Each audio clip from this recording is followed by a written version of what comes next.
njagala kwongera okujjukiza baganda baffe abasiraamu timwenyweze bbiri. Okay, era wenyini ndowooza abataaliwo oba abalala abaaliwo abalala twali tetunajja ku social media bulungi nnyo, abamu twali tukyali ku masomero. Mu 2018 eyo twabiwuliranga nga bitutiisa nga si firimu. Waliwo ettemu eryagenda mu maaso ku mukyala oyo Susan Magara, era byatutiisa nnyo. Kale si ffeffe kaawula ensi yonna eya Uganda bali ne bawamba omuntu ne basaba famire obukadde obusukka mu 100 akawumbi kalamba.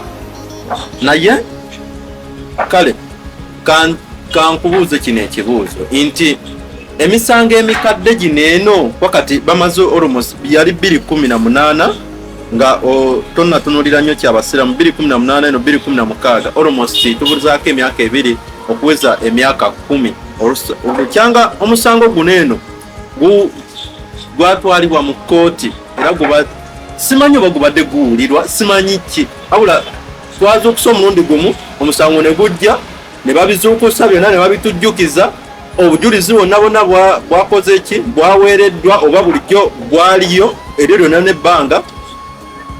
Kati leero oba jjo lwe babasalidde ngambe nti emisango gino emikadde gizuukusidwa kubanga waliwo n'omusango omulala gwe nawulirako ogw'ennyondo oba waguwulira omusajja ababbi bwe bajja ne batwewaanirako awo ku mpewo omwava n'oli yatugamba mbu abuulira gwakoowa nga batuddizaayo engeri gye basseemu oba eyali wa booda era nabo ndaba nga ababasalidde. Naye ku kino ekya Susan Magala tookiwe tuba tugikuba ennyo, abasajja bano nga baleeteddwa nga bambaziddwa ng'abasiraamu. Ekisooka mu byonna etudde emabega nze ndina ne vidiyo ze nakolako 2024 nali ne Solomon neŋŋamba nti gye twolekera abasiraamu bangi abagenda okugwa mu kategori naddala abo abeebikkirira. Era kino kibeere ekyokuyiga eri abakyala abasiraamu naddala abambala amashaliya. Kugamba Uganda yeetaaga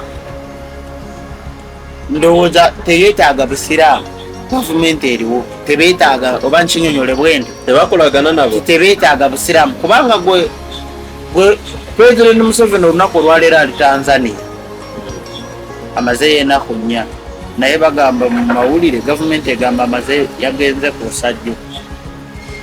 Anti nze okimbuzaabuliza ndina kyenyala okusikira yagenze Tanzania ali mu nnaku 4 bagamba amaze ennaku ezi.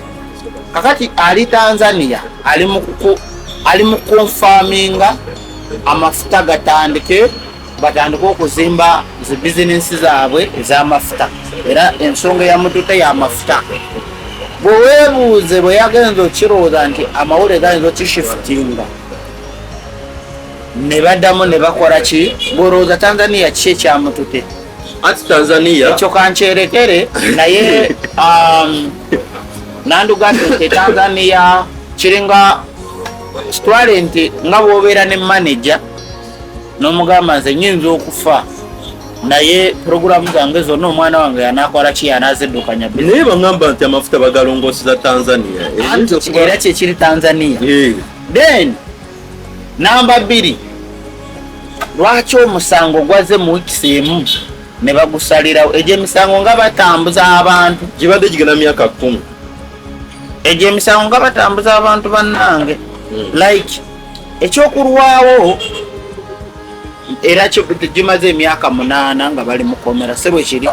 Naye ate bw'otunuulira abasiraamu bwe baleese okumanya nti gavumenti erinamu obusosoze, yaleese abasiraamu ebambaziza amakanzu, yaleese abasiraamu abalaga nti tebatokyalingibwanga naku kubanga abakwata abatta Susan Magara.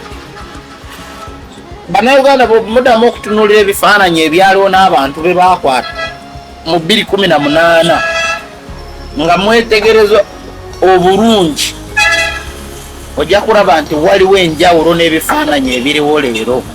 Kitegeeza kakasa nti bw'otunuulira ebifaananyi bye baateeka mu mawulire kwabo abaali bakwatiddwa mu kiseera kiri ng'omusango gwakaddizibwa ojja kwewuunya nti byanjawuloko ne bino ebiriwo. Omukyala eyabadde ayogera aragira ddala nti tewali nti ye ova ku muntu ddamu oteereko akatambi k'omukyalo oyo abantu bamuwulire bulungi. Yagambye okutta kaali kawayiro mu Kuruhani era yatta ti obusiraamu bukikiriza. Simanyi oba bubwe okutta Susan kyali kigendera oba mulina embeera kwali kwerinda kwammwe mwali mutidde nti ebbanga lye muludde ne Susan yali amaze okubategera amaloboozi oba bamanyi omufaanana ako kawayiro mu Quran. I'll be frank with you. If you kidnap someone, yes, ask for ransom. Yes. Ransom bw'ogifuna, yes, nga mulaba muli safe, yes, it is a must for you to let the victim go. Yes. Olufuna ransom mumuta agende ku family. However, bwe mubeera naye okumala ebbanga kati nga bwe kyali ne tugezaako okusolicitinga for the ransom ng'erwayo ate nga tubeera nayo. Twajja tusikaza alternative kubanga our security was being compromised. Okay. And according to the Quran, we can take her life. So the Quran allows taking someone's life? It does. Okay. Quran ikkiriza nnyo tekiriza muganda wange. Olina wejjukira wonna nti Quran wekkiriza okujja obulamu bw'omuntu. Kyekyo kye mbagambye, that is the statement I've just made to you.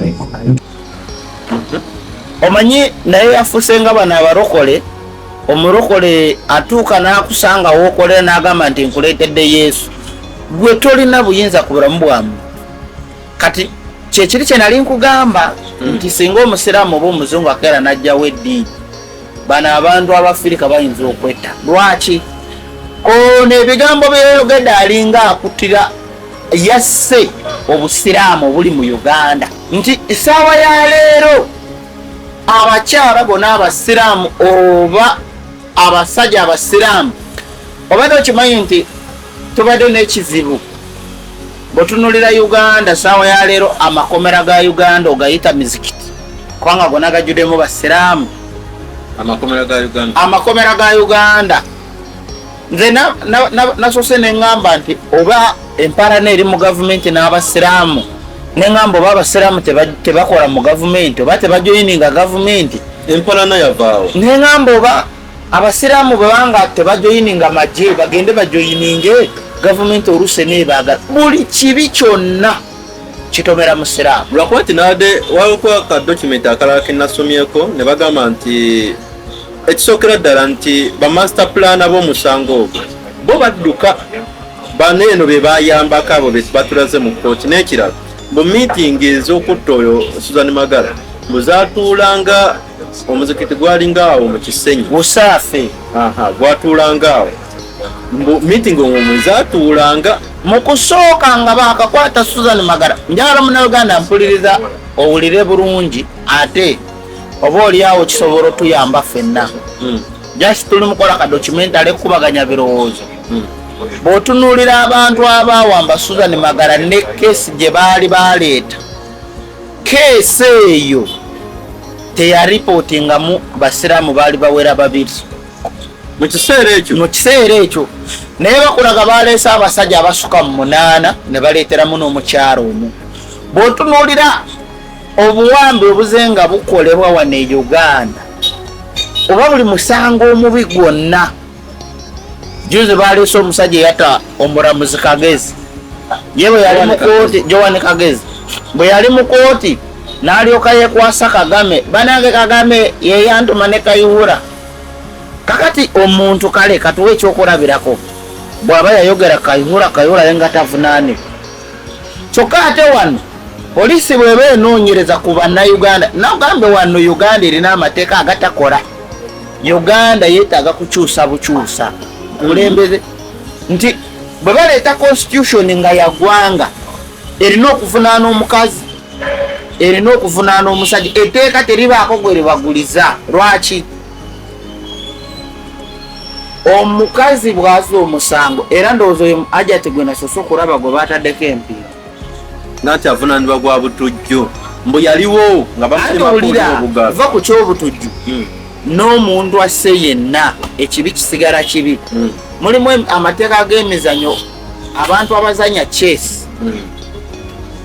Oli bwakomplaininga ng'olina eppeesa lyobbye, bwakomplaininga gemu bagiyiwa ono akomplaininza aba alidde kasita wakwata n'obubbi gwo guliko karabako kali etteeka lyago kubanga lyetteeka erigufuga nti bwobamu ka mistake katugeze ozanya amatatu n'okweka empiki oli akusaze gemu bagiyiwa ono aba alidde bwe bakwata nga olina mistake yonna gy'okoze temubaamu bino byagamba nti ate tunoonyeze tukole ki nti buli kintu kiba n'amateeka gaakyo. Uganda bwe beerina amateeka lwaki esooka nekweka abantu abo ne babeerayo okimanyi singa okero basooka ne bamutereka okumala emyaka 2 bandireseemu omuntu omulala bwe mutamanyi hajati oyo bwe twetegereza obulungi bwe tumurondoora ojja kwesanga mu 2018 mu mawulire teyaliimu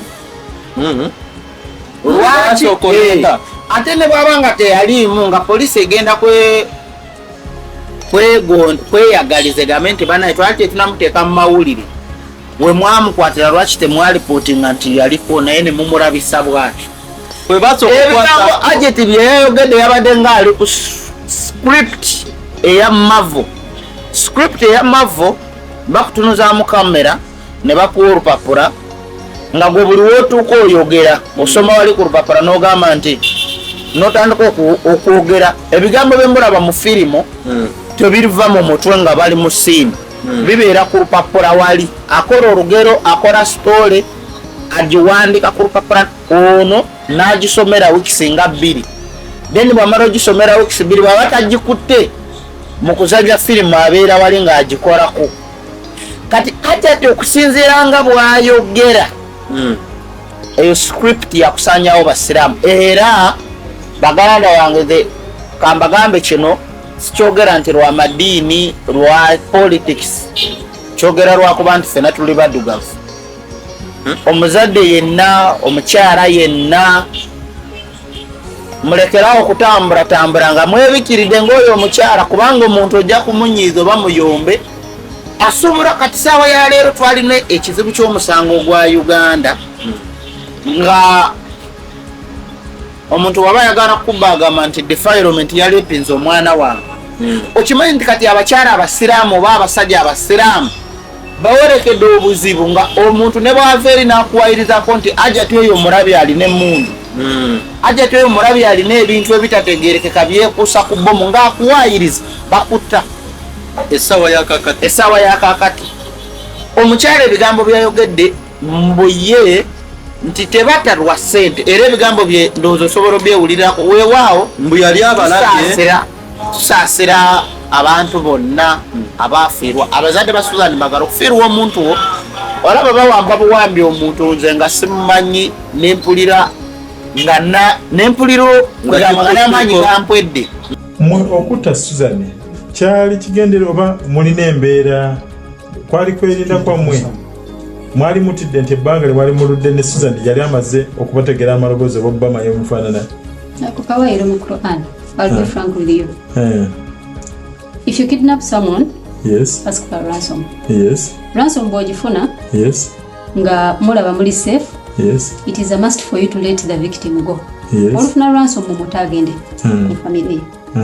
However, bwe mubeera naye okumala ebbanga kati nga bwe kyali ne tugezaako okusolicitinga for the ransom ng'erwayo ate nga tubeera nayo.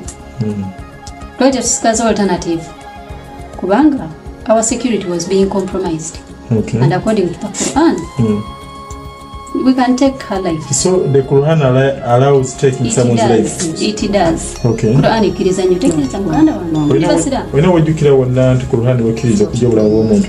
Kyekyo kye mbagambye, that is the statement I've just made to you. Abaana babonaabonera ebweru eyo ebulaayi mu biyumba gavumenti neeremu batasa ku musolo gwe bajjako n'owulira ennaku ng'ekkute ng'owulira oyagala otuga omuntu naye okuta omuntu nabadde ntunuulira buvidiyo bwa Susan Magalo ng'akaaba ng'agamba maama muweereze ssente nga tebanamutta vidiyo nzirinawa era ngenda zibaragaawo. Bwakatambi akali Magalo ng'asibiddwa ku maaso ge ng'atemeddwako engalo ze 2. Magalo mu Katambi yali akaaba nga wanjagira bazadde be n'abooluganda lwe ng'abasaba okuwa abaali bamuwambye ensimbi ze baali basaba okusobola okumuta baleme okumutta.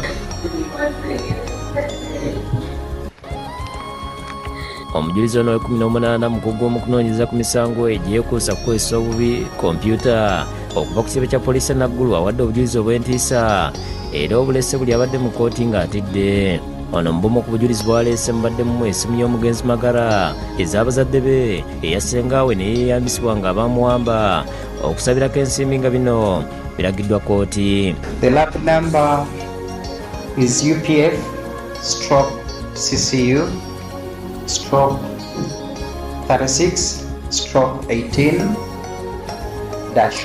This was the first exhibit. Mirala mbadde mu flashcard ebaddeko akatambi kano kazannyiddwa mu kooti nga kalaga Magala ng'asaba abantu obuyambi nga tannattibwa nga yali alaga n'engalo ze ezaali zisemeddwako ng'ekiwundu kisibiddwako plasita.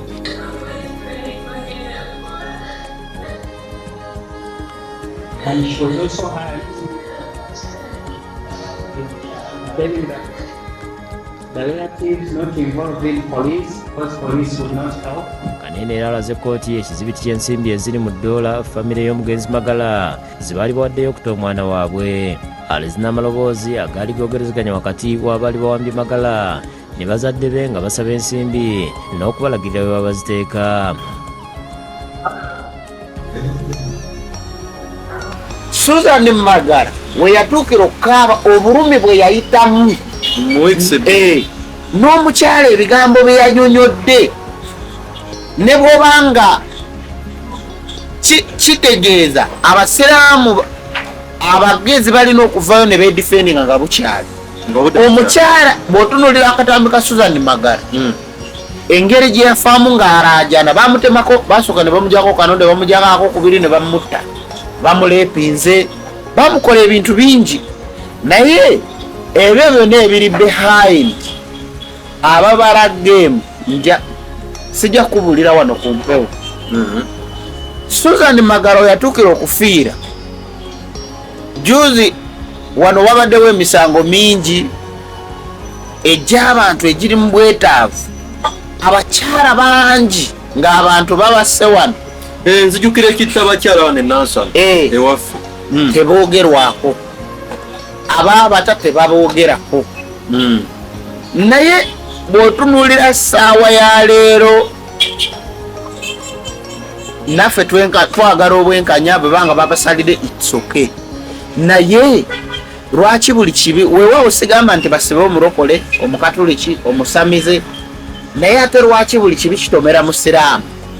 Gavumenti eveeyo etubuulire kubanga ne bw'otunuulira mu kabineti omanyi abakulembeze ba Africa balina akataba kamu ke basoma olunaku ekiri e Kenya waliyo okwekalakasa okuteekateekeddwa. Ruto ayinza obutakuwona, William Ruto ayinza obutakuwona batya. Bagenze okunoonyereza, waliwo omwana yakoze post mu kunoonyereza nga sisitimu ya poliisi nga yakolebwa ng'eye Uganda. Bagenze okutunula ba RDC, ba commissioner, ba OCID, ba OC bona abasinga bali mu tribe ya Ruto. Ne bamubuuza omwana yakoze interview n'abuuza lwaki bona tribe eryemu.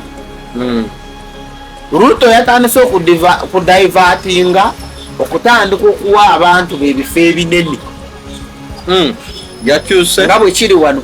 Bw'otunuulira wano mpaayo abasiraamu bameka abakola mu gavumenti. Omusiraamu gwemanyi akola mu gavumenti ya wano ng'ali mu kifo ekyawagguluko ye minisita oba sekadaama na amyuka anabbanja ogwokusatu abaddewo abadde Moses Ali nga naye deputy ati mbadde nakuba Moses Ali zegwe omuntu abaddewo nga Moses Ali yoyo omulala yandibaddewo ng'ow'amaanyi ndowooza oba ye Jeje Rodongo yoyo musiraamu oba musiraamu.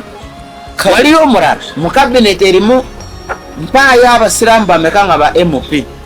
Gogamba nti kino ekyabano kitagetinga bali nti bwetuba bannayuganda nga bona nze kyovota nabagamba politics simwagalira ddala mu nsi. Politics ye sitaani yasooka okujja. Abantu balowooza nti sitaani ayita mu bintu bingi ne politics yali sitaani namba emu. Tunuulira institution za gavumenti batera okugamba nti abaganda tebakorayo naye mwali mukyegendereza nti n'abasiraamu tebaliiyo. Ojja kwesanga mu institution za gavumenti nga omusiraamu abeeramu nga mukulu. Abasiraamu bakyogerako ku kabineti eno empya nga bakagironda naye webityo. So bw'otunuulira ebigambo by'omukyala byayogedde omusira waliwo ebintu bye bateekateeka. Njagala ojjukira emabega vidiyo gye nakola nakuwa example nga batwala Old Kampala. Omusiraamu n'avaayo n'agamba nti bamuwe ekyapa eky'omuzikiti ogumu wano mu Kampala, bamuwe ettaka oba lyali lyeruweero oba lyawa, n'addamu ye mwennyini n'akugamba nti ayagala ekizimbe oba kyali kizimbe yali ayagala ebyapa 3 n'akwata obuwumbi 19 obuwumbi n'ataasa omuzikiti Old Kampala. Abasiraamu abatategeera ne mudda mu kuseka ng'omusiraamu yanunudde omuzikiti. Naye nze nakugamba nti obuwumbi 2 busobola okugjako gavumenti ya Museveni obwa Uganda. Nkuwa kyakulabirako biliyoni 2 zo zokka zisobola okulemesa gavumenti ya Museveni nebanga teyeebase. Naye omusiraamu wane Uganda okutuuka okwata obuwumbi 19 n'awonya omuzikiti. Omusiraamu atali musiru, omusiraamu omugezi osooka n'oddako ebbali n'olowooza n'ogamba naye ono omusiraamu wa ddala oba mukozi wa gavumenti. Kiri kitya okuwonya omuzikiti kyali kibi kyali ki? Olide yali musiraamu, yali musiraamu wa gavumenti. Omanyi kakuwa ekyokulabirako obusiraamu buno bulimu ebiwayi 3. Ebiwayi 3 mulimu obwa Old Kampala obwo bwa gavumenti ye bukontrolinga nga bwe bwagala, era bulina ne constitution omukulembeze waabwe afuga lwalifa mubajje. Waliwo obukulembeze obwana Kibingu obw'Ekibuli, okitegeera mpulira. Kati nowabaawo ne buno obukulembeze bwe tulina buno obwali obw'abatabuliki bwali oba mu Kisenyi oba wano Usaafu bwebo. Kati abantu bo balowooza nti wano omusiraamu yena nga toli mu ntoli za gavumenti ne bookera n'ogamba olaba obulabe omunamasaka yavaayo n'agamba nti BBS yamukyaza n'agamba nti nze ne balaga amaka ge ne balaga ennimiro ze n'agamba nti nze obukadde 10 si buzibu bwange mu mwanya. Gavumenti neziyingiramu. Kati omusiraamu n'avaayo n'anunula omuzikiti ne mudda eri ne mugamba nti bananga abasiraamu tuli bagagga. Abasiraamu muli bagagga nga bwe mubyogera, naye obugagga bwamwe buliko limitation nga nnene n'okusinga omuntu akolera mu America. Nkitegedde neyanziza.